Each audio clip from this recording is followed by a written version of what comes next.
கர்த்தருக்கு ஸ்தோத்திரம். இன்றைய வேத வார்த்தை எரேமியாக்கு எழுதின புஸ்தகம் 17ஆம் அதிகாரம் 7-8 வசனம்.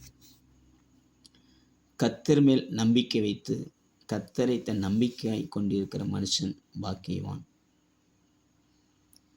எனக்கு அன்பான சகோதர சகோதரிகளே, இந்த காலை வேளையில் நம்முடைய நம்பிக்கை யார் மேலே இருக்கிறது? ஒருவேளை நம்முடைய நம்பிக்கை நம்ம சுயத்தின் மேலே இருக்கிறதா? இல்லை நம்முடைய நம்பிக்கை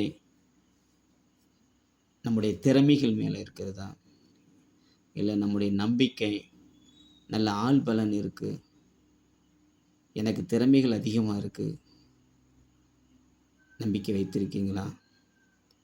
காலை வேளையில் ஆண்டவர் சொல்லுதாங்க, கர்த்தர் மேல் நம்பிக்கை வைத்து கர்த்தரை தன் நம்பிக்கையை கொண்டு இருக்கிற மனுஷன் பாக்கியவான். அடுத்து 8ஆம் வசனம் சொல்லப்படுகிறது, அவன் தண்ணீர் அண்டையில் நாட்டப்பட்டதும் கால்வாய் ஓரமாய் வேர்களை விடுகிறதும் உஷ்ணம் வருகிறதை காணாமல் இலை பச்சையாக இருக்கிறதும் மலை தாழ்ச்சியான வருஷத்தில் வருத்தமேண்டி தப்பாம் கனி கொடுக்கிற மரத்தை போல் இருப்பான். நம்முடைய வாழ்க்கையில் வருகிற ப்ராப்ளங்கள், பிரச்சனை, சூழ்நிலைகள், கண்ணீர் பாதைகள், வேதனைகள்,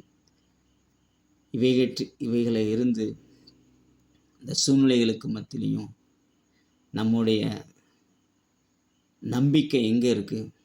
நம்ம கர்த்தருடைய சமூகத்தில் நம்ம இருக்குமே ஆனால்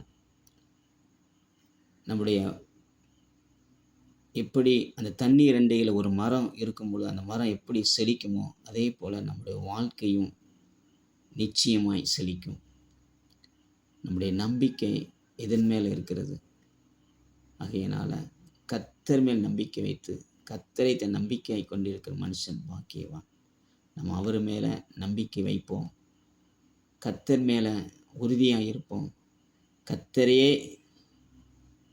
நம்பிக்கை கொண்டிருக்கிற மனுஷன் பாக்கியவான். God bless you.